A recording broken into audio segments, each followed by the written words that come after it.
Саламатсыздарбы, урматтуу көрөрмандар, кадырман кыргызстандыктар, кутмандуу күнүңүздөр менен. Бүгүн сатыла турган шарты аябай жакшы сарай көрсөтөбүз. Эгер сарай издеп жаткандар болсо, чарба кылам дегендер болсо, анда ушул чыгарылышты аягына чейин көрүңүздөр. Жайгашкан жери Чүй облусу Сокулук районуна караштуу Манас айыл аймагындагы Лесное айылынын кире беришинде. Ага сиздер Бишкек шаарынан чыгып, аэропорт тарапка, аэропорттун чоң трассасы менен келе жатканда, Манас айылына жетпей эле сол тарапка май куюучу жайдан бурулуп эле асфальт жол менен батышты көздөй болгону 3 километр Лесное айылына киресиздер. Айылдын кире беришинде эле 3 көчө бар. Ошол 3 көчөдө оң тарапта жайгашкан жалпы жер аянты 1 гектар 10 сотукка жакын. Айланасы бүт 4 тарабы тең тосулган. Жалпы 3 сарай бар. Төрдөгү 2 сарайга 100дөн 200 бука батат.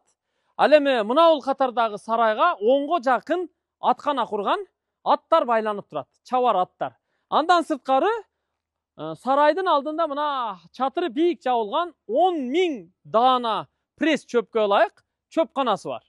Калган жери мына бул жагы чөп өскөн, баг өскөн жер.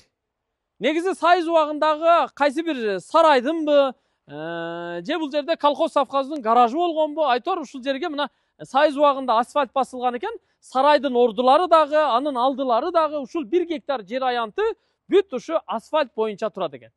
Айланасын бүт тосуп, 3 көчө жактан төрдөн көрүп турасыздар чоң дарбаза койгон. Ошол дарбазадан чоң техника кирип чыгат. Ал эми бул жака болсо, берагыракка көрүп турасыздар, атайын мончо курган. Мончо ага уланып, бул жакта 40 тонналык контейнер коюп, ичин 3кө бөлүп, 3 бөлмөлүү жашоо үйүн жасап койгон, чатырын жаап койгон. А бул жакта болсо кичинекей калитка ушул түндүк тарабындагы, түштүк тарабындагы жолдон ушул жактан кирип чыга бергенге болот. Андан сырткары бул жерге чоң үй курганга фундаментиндагы жерден 1,20 көтөрүп, узун туурасы 10го 10 размеринде үйдүн фундаменти дагы даяр. Бул 4 бөлмөлүү үйдүн фундаменти. Кааласаңыздар 2 этаж кылып дагы үй курсаңыздар болот. Бирок мына фундамент 4-5 жыл мурда куюлган экен, бул жагында тепкичи дагы куюлган. Эч бир жери жарылбаптыр, ыдырабаптыр, бузулбаптыр, үшүк албаптыр. Жакшынакай боюнча турат, арматураларын дагы бурч-бурчтан чыгарып койгон. Сразу эле кирпичти кынап тизип, үйдү куруп көтөрө берсе боло берет. Азыр эми сарайларды чекеден көрсөтүп берели. Мен мына ушул кыймылсыз мүлктү сиздерге баасын айтуу менен баштайын. Мунун баасы $450.000 кеми бар. Кызыл китеп, документтери баары бар экен, так экен. Дагы бир жолу мен сиздерге дарегин түшүндүрүп коеюн. Сиздер Бишкек шаарынан Фучик аркылуу аэропортту көздөй түндүк жакка жолго чыгасыздар. Аэропорт жакка келе жатканда тиги объезднойдон өтөсүздөр, Раздольныйдан өтөсүздөр, Зеленый городоктон өтөсүздөр, анан Манас айылына жетпей заправкасы бар. Заправкадан сиздер сол тарапка бурулуп эле асфальт жол менен жүрүп эле Степное айылына кирип келгенде, киргенде эле оң жакка бурулган биринчи көчө, андан экинчи көчө, ушу биринчи көчө менен экинчи көчөнүн ортосунда бурчта жайгашкан туугандар. Айланасы бүт тосулган. Мына биз үстүнөн дагы дрон менен тартып көрсөткөнгө аракет кылып жатабыз. Сиздерге кадр дареги түшүнүктүү болду деп ойлойм. Жакын жерде мечит бар экен, бала бакча бар экен. Трассага 3 километр.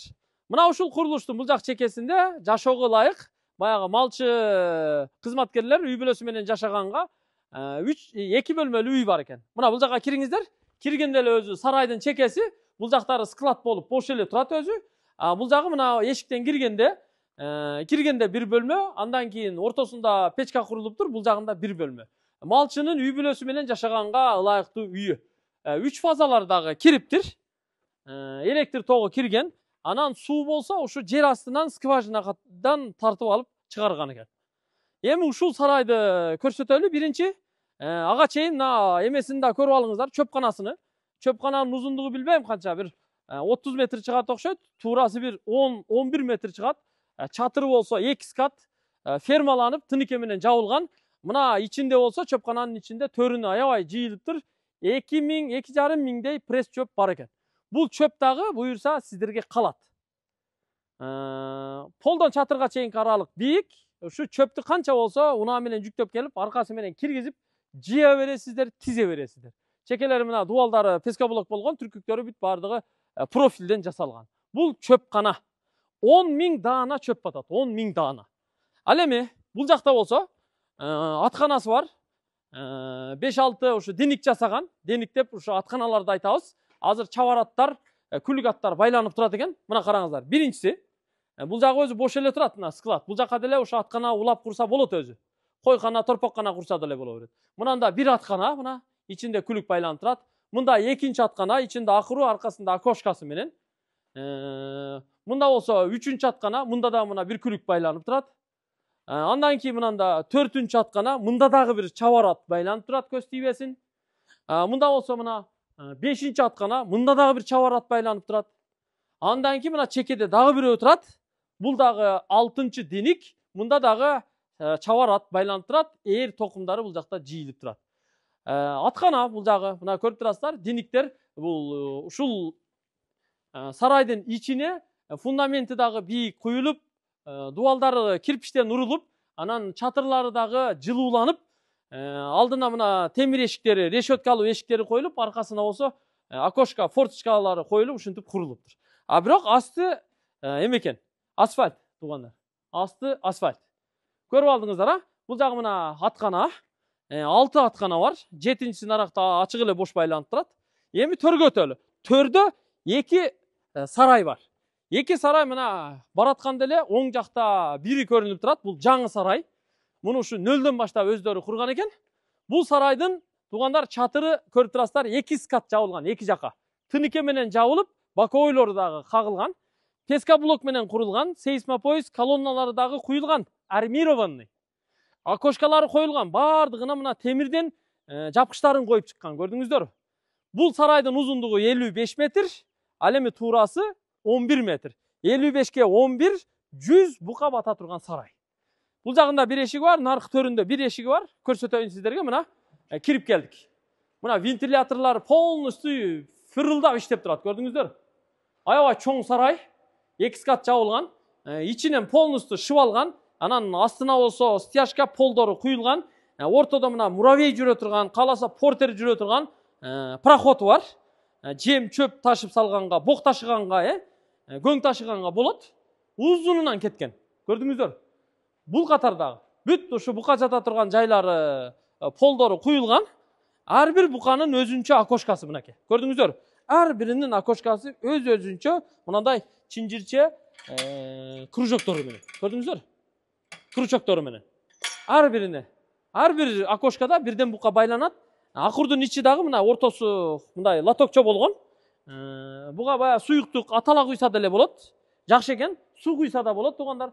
Нарагынан барып чыгып кетет, бошото турган жагы бар. Нар жагы болсо мына 1,5 метр аралык, бул баягы муравей менен жүрүп, жем чөп салганга, малчылардын нары бери жүрүүсүнө, тазалоосуна ыңгайлуу жолу.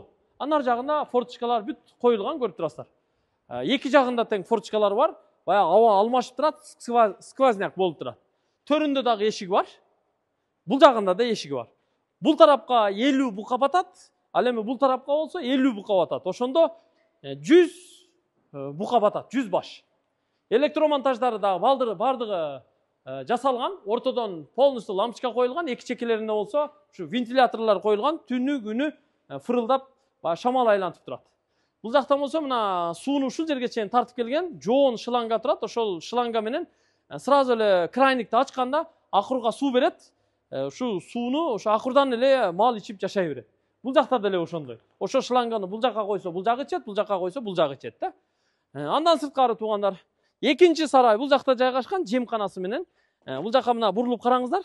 Бул өзү союз убагында курулган сарай экен. Ушул сарайдын жанына бир 3 метр 4 метр улап куруп, чатырын жаап туугандар, муну дагы ушу 2 катарлуу 100 баш букага ылайык сарай курган.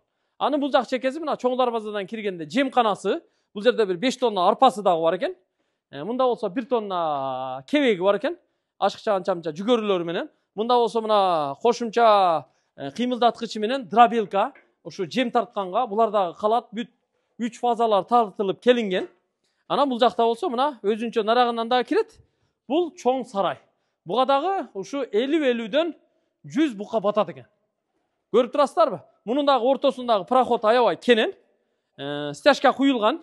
Муравей бейбарал жүрөт. Муравейлер бул жагына дагы 50 баш бука батат. Ар бирине өз-өзүнчө окошкалар жасалган.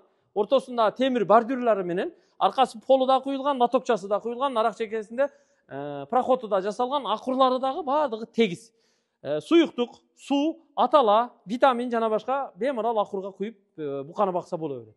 Наркы жагы дагы эле ошондой. Эки жагы бирдей туугандар. Кыскасы эки жакка тең ушу 50-50дөн 100 баш бука батат. 100 баш. Чекеге чейин. Булардын дагы мына форточкалары коюлган, сарай ичинен шыбалган. Полностью шыбалган туугандар. Бул жагында деле бар. Бүт бардыгына мына форточкалар коюлган. Буларга дагы мына вентиляторлар коюлуп тур. Буларды да иштетип койсо болот экен. Анан жакшы жери үстүңкү урубу менен астыңкы урубундун эмеси баягы ачык жери бар экен. Ошол жерден дагы ичиндеги жыт көтөрүлүп ошол жактан чыгып турат экен. Жакшы экен туугандар. Эгер жаккан болсо, ушул сарайга бир кызыгып көрүңүздөр. Ушул эки сарай чөпкана нарагында ушу үйлөрү, мончо, контейнерлери менен ушу баарын бириктирип $450,000 шашылыш түрдө сатууга койду. Чек ара батыш жагы ушу сарайдын дуалы. Ал эми ылдый жагы болсо, тетиге жийделер өсүп турган жерде анын нар жагы көчө. Ошол пескоблок дуал. Мына жерде болсо, жанагы мал жүктөнгөнгө бул жерге подъемник жасап койгон туугандар. Унаанын аркасы менен алып келип такап эле, нар жактан жетелеп чыгып эле, унаанын аркасына малды жүктөп чыгарса болот. Андан сырткары ушу сарайлардын ортосуна сырттан бемарал оор жүк ташуучу унаалар бемарал келип кайтып чыгып кете берет. Жем болобу, чөп болобу, көң болобу баардыгын ташып жүктөп чыгып кеткенге, сырттан алып келип төккөнгө аябай ыңгайлуу. Андан сырткары бул жакка өзү жери бүт асфальт болгон үчүн ушул территория 1 гектар жер.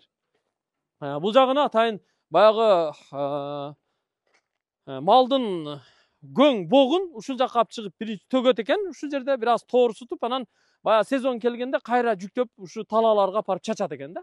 Көрдүңүздөр? Бул жагы ошо көчө бойлоп туугандар бүт айландырып, бийик кылып пескоблок менен тосуп чыккан.